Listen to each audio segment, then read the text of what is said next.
This is the Emergency Medical Minute, sponsored by Mile High Ambulance. I'll do a quick medical minute on the Cushing response. We had a patient the other night who came in after a bad head injury and was getting osmotic diuretics to help with that exactly. And so he was indeed going through that. And I thought it'd be good just to kind of cover that. Does anyone know, describe what is going on with the Cushing response as far as the triad that you see and what causes it? Does anyone know? So increased ICP is the underlying cause. What is the triad? Irregular respirations, bradycardia, and hypertension with a widened pulse pressure.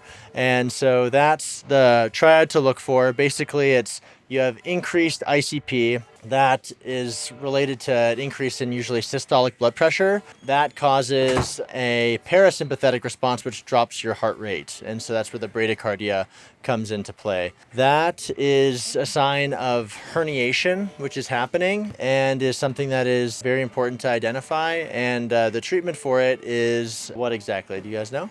So Mannitol is one option. So we have a group of meds which are these osmotic diuretics which we can use. So one of them, the go-to, is just 3% hypertonic saline. Usual dosing is just 500 cc's of that. You can do Mannitol, another osmotic agent. I think it's usually 100 milligrams is what you do for that one. And then if you're really concerned, there's a much more concentrated version of saline, which is at 23.4%. I don't see us using that often, but sometimes in the neuro ICU they give that. And if you were in a rural setting and had nothing like that readily available, you can always actually just use sodium bicarb. It also is another agent to use kind of in a pinch. If you didn't have any meds and you had to do any maneuvers, this is kind of a what am I thinking question, but do you guys know something you can do at the bedside to help someone who is having increased ICP thinking that they're herniating?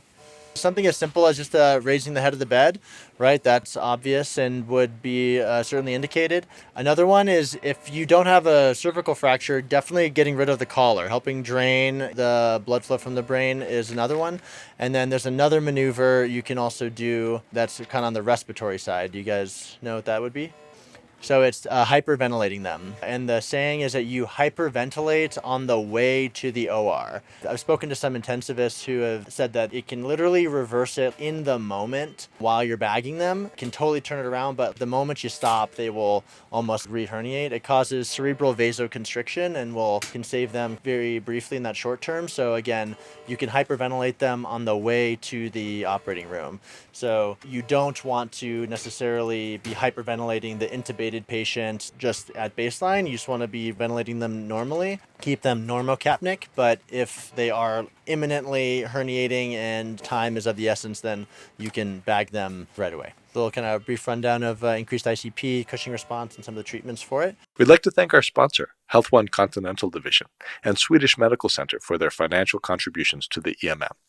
Donations from them and listeners like you make it possible for us to fulfill our mission of producing and spreading free medical education to the masses.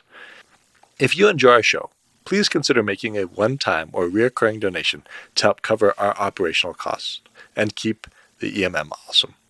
Click on the link in our show notes to make a donation. Thank you for listening.